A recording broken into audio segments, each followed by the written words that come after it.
Olá, hoje eu vou compartilhar com vocês algo que transforma a vida das pessoas e que a ciência confirma cada vez mais: o jejum. Não é moda e sim uma prática ancestral que ativa uma faxina profunda nas células. Nenhum remédio ou dieta faz o que o jejum faz: restaurar a saúde de dentro para fora. O jejum, ele possui uma abordagem física e também uma abordagem espiritual. Eu particularmente não enxergo divisão entre as duas abordagens, porque em Gênesis 2, versículo 7 está escrito: E formou o Senhor Deus o homem do pó da terra, e soprou em suas narinas o fôlego da vida, e o homem foi feito alma vivente. Portanto, eu e você somos almas viventes. Somos corpos e um fôlego de vida dado por Deus. E, portanto, nosso corpo ele é templo do Espírito Santo. Simples assim. O jejum ele é tão poderoso fisicamente, espiritualmente, que através dele e da oração e da fé, pode expulsar os demônios mais nefastos de qualquer corpo. Nas Escrituras, em Marcos 9, versículo 29, os apóstolos, eles não conseguiram expulsar um demônio de uma pessoa, foram pedir ajuda a Jesus e ele, com autoridade, os expulsou. E ao perguntarem a ele o que eles tinham feito de errado, ele explicou que eles estavam com pouca fé e que aquela casta de demônios só sairia com jejum e oração. Então, dentro desse princípio, sabemos do poder espiritual do jejum. E eu quero explicar para vocês como funciona internamente o jejum, para que todos saibam e apliquem como um hábito para toda a vida. A sequência de vídeos que vou apresentar eu fiz através da inteligência artificial. É uma representação didática para nosso entendimento. Primeiro, vamos entender o mecanismo. Imagine a sua célula como uma cidade minúscula. Ali tem as mitocôndrias, que são as nossas usinas de energia. Elas produzem o chamado ATP, adenosina trifosfato, através do processo de respiração celular que consome oxigênio. Ele é formado por uma base nitrogenada, adenina, um açúcar, ribose, e três grupos fosfato. É um processo de troca de energia. Ele trafega na célula e entre as células. Nessa cidadezinha temos também os lisossomos, que são as equipes de faxina pesada dentro da célula, e o núcleo, o centro de comandos. E as células, elas sempre estão em atividade. Existem dois gerentes que eles são produzidos dentro da própria célula. Um deles se chama mTOR e o outro é o AMPK. São dois reguladores mestres do metabolismo celular, funcionando como interruptores opostos que determinam se a célula deve crescer, fazer anabolismo, ou economizar energia e reparar, que quer fazer o catabolismo. O nome completo do emitor é alvo da rapamicina em mamíferos, ou mecânico. É uma proteína quinase, uma serina trionina quinase, que age como um sensor de nutrientes, energia e fatores de crescimento. Quando os nutrientes estão abundantes, alto nível de aminoácidos, glicose e insulina, o emitor é ativado. Ele promove anabolismo, síntese proteica, aumento de massa muscular, crescimento celular e proliferação. É a proteína da construção, só que conforme ele constrói, ele também deixa sujeira, ele deixa lixo para trás. A partir do momento em que paramos de comer, a produção de insulina cai rapidamente. Com isso, o corpo entra em um outro processo, agora liderado pelo gerente oposto, o AMPK, que é proteína quinase ativada por adenosina monofosfato. A AMPK é uma enzima que funciona como um sensor mestre de energia na célula. Quando os níveis de energia estão baixos, ou seja, o ATP reduzido e o AMP elevado, como acontece no jejum, ela é ativada. Nesse instante, a AMPK sinaliza recursos limitados, é hora de mudar de estratégia. Daí ela promove o catabolismo, que é o uso de reservas internas, e realiza as ações principais: quebra de gordura, que significa oxidação de lipídios para gerar energia, aumento de captação de glicose em alguns tecidos, a ativação da autofagia, que é a limpeza celular, e estímulo à biogênese mitocondrial, que significa produção de novas mitocôndrias mais eficientes. Então, para ser mais específico, a MPK ela inibe o mTOR, que é o principal regulador do crescimento e da síntese proteica, que é a equipe de produção, que fica ativa quando tem abundância de nutrientes e que no jejum precisa ser desligada para economizar energia.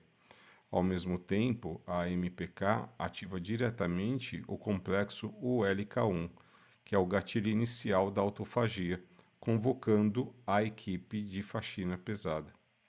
Então, essa autofagia, ela não destrói tudo de forma caótica, pelo contrário, ela opera com inteligência.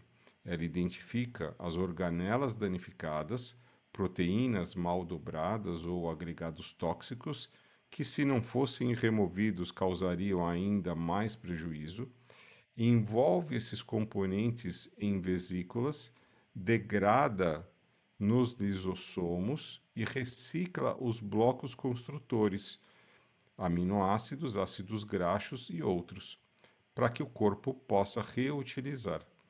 Então, o resultado é um reparo profundo, é uma limpeza celular, regeneração mitocondrial e restauração da eficiência energética, exatamente o que permite a célula sobreviver e até prosperar em períodos de escassez, com precisão biológica e sem violência desnecessária.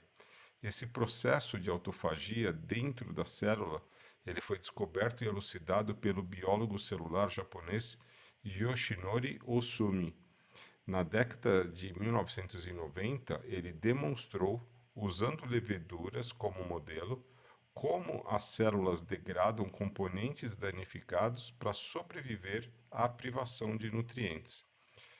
Por revelar os mecanismos moleculares da autofagia, um processo de reciclagem celular ativado em situações de estresse como o jejum, Ohsumi recebeu o Prêmio Nobel de Medicina em 2016. Em seguida, entra em cena uma fase importantíssima envolvendo a melatonina. Junto com o processo já ativado pela MPK, a melatonina participa ativamente da regeneração celular. Ela sai reparando o que pode ser reparado, atuando de forma sinérgica na limpeza e na restauração profunda das células. Há um detalhe crucial: a melatonina só entra em funcionamento ativo pleno se e somente se você estiver em sono em curso. Isso faz total sentido biológico. Durante o sono, naturalmente, não comemos, o que ajuda a manter a equipe de produção em mTOR silenciada, já inibida pela MPK. Nesse período de repouso profundo, o corpo aproveita para reciclar e expelir o que não foi eliminado durante o dia. Por isso, o lixo celular que não é reciclado nem expelido acaba se acumulando justamente na privação do sono. Então eu preciso deixar claro isso. Existe uma janela preciosa de sono que deve ser respeitada para que todo esse processo de reparo e regeneração celular ocorra de forma ideal. Privação de sono compromete seriamente essa oportunidade de limpeza e renovação. Qual o melhor horário para dormir? Idealmente por volta das 10 horas da noite. Assim você assegura uma noite de sono reparadora, acorda revigorado pela manhã e dá ao corpo a chance real de se regenerar em níveis profundos. Essa integração entre jejum, ativação da MPK, melatonina e sono forma um ciclo natural de inteligência biológica. O corpo não só sobrevive à escassez, mas usa esse tempo para se restaurar com precisão evolutiva. Quando respeitamos o sono, permitimos que a regeneração atinja seu potencial máximo, trazendo mais vitalidade, clareza mental e longevidade saudável. Com tudo funcionando bem, as mitocôndrias, elas fazem o que é chamado de biogênese mitocondrial. É quando elas se duplicam. E nessa duplicação é quando ganhamos mais poder de regeneração e mais energia física e mental. Nada melhor do que uma ótima noite de sono, não é mesmo? Então lembra, se você privar o sono, vai dar ruim. Ou se você for uma pessoa que faz academia e a atividade for intensa, trabalhou os músculos muito forte, você privou o sono, jogou fora todo o esforço, entendeu? Por isso que nós temos que ter equilíbrio. Antes do jejum, que é a janela alimentar, priorize gorduras boas, azeite, abacate, manteiga ghee, proteínas de qualidade como ovos e peixes, vegetais crucíferos como brócolis e couve para desintoxicação, carboidratos low carb como batata doce e inhame, e durante o jejum, hidrate-se com água e uma pitada de sal integral. Isso mantém eletrólitos, evita a fadiga e sustenta a faxina celular sem quebrar o processo. Um jejum de alta qualidade geralmente começa em no mínimo de 16 horas, mas a inteligência está em progredir com calma a respeito ao seu corpo. Se você ainda não tem costume, não force no início. Comece de forma gradual e consciente. Inicie com um jejum noturno de 12 horas. Depois, passe para 14, 16 e, quando bem adaptado, com cetose fluindo suavemente, avance para janelas de 18 até 24 horas. Na prática, o horário mais harmônico costuma ser terminar a última refeição entre 18 e 19 horas. Assim você alinha ao ciclo circadiano. Após o pôr do sol, as refeições pesadas, especialmente com carne vermelha, elas atrapalham tanto a autofagia profunda quanto o sono reparador. Reserve as proteínas mais densas para o almoço e use esse processo também como uma oportunidade preciosa de aprender a perceber as sensações físicas e mentais do seu corpo. Essa escuta consciente é o que realmente permite evoluir para jejuns mais longos com segurança e benefício real. Quem pode fazer jejum? A maioria dos adultos saudáveis, com preparo gradual. Isso vai beneficiar o metabolismo, mente e espírito, expandindo longevidade. Quem não pode fazer jejum ou fazer sem supervisão? Grávidas, lactantes, mulheres no pico menstrual, porque pode desregular os hormônios, crianças e adolescentes em crescimento, idosos fragilizados, pessoas com cardiopatia grave, hipotensão, desnutrição ou autoimunes descompensados. Se toma remédio ou tem condições, consulte um médico integrativo ou um nutricionista integrativo. Vamos resumir. Quando você come o tempo todo, o mTOR fica hiperativo, promovendo crescimento, construção, mas acumulando lixo, proteínas velhas, organelas danificadas. No jejum, a energia cai. A MPK, ela se ativa como sensor de crise, começa a queimar gordura, inicia cetose e biogênese mitocondrial, aquela hora que nascem as mitocôndrias novas e mais eficientes. O mTOR desliga, liberando a autofagia. Os lisossomos devoram o que está quebrado, ativando genes de reparo e longevidade, como sirtuínas. Estudos do New England Journal of Medicine e Cell Metabolism mostram que isso melhora a saúde metabólica, saúde cerebral e até oncológica. É um reset biológico. Células saem mais limpas, energéticas e jovens. Por isso, o jejum cura, repara no nível micro, combatendo inflamação, envelhecimento e doenças crônicas. Para encerrar, O jejum transcende o simples ato de deixar de comer. Ele é uma estratégia poderosa de saúde, uma ferramenta ao mesmo tempo divina e científica de cura profunda.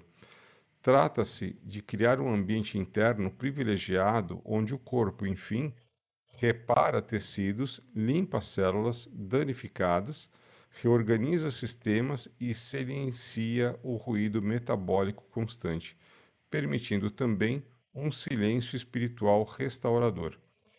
Trate, portanto, o seu corpo como verdadeiro templo do Espírito Santo, que ele é. Inicie com consciência plena e reverência absoluta, sem qualquer violência ou pressa contra si mesmo. Ao respeitar esse santuário sagrado com sabedoria, você concede ao organismo a oportunidade de operar exatamente como foi divinamente projetado, restaurando-se, purificando-se e regenerando-se em níveis profundos e multifacetados.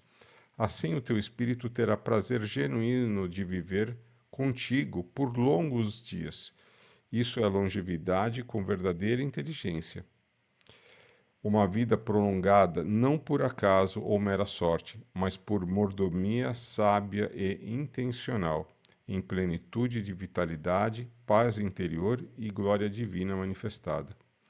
No próximo vídeo, eu vou compartilhar com vocês algumas dicas de como quebrar o jejum com inteligência. Afinal, fazer jejum para purificar o corpo e o espírito não faria sentido ingerir produtos que intoxicam o nosso organismo. Eu sou o Marcelo Ítalo, mentor em saúde integral. Mais equilíbrio, mais saúde, mais energia.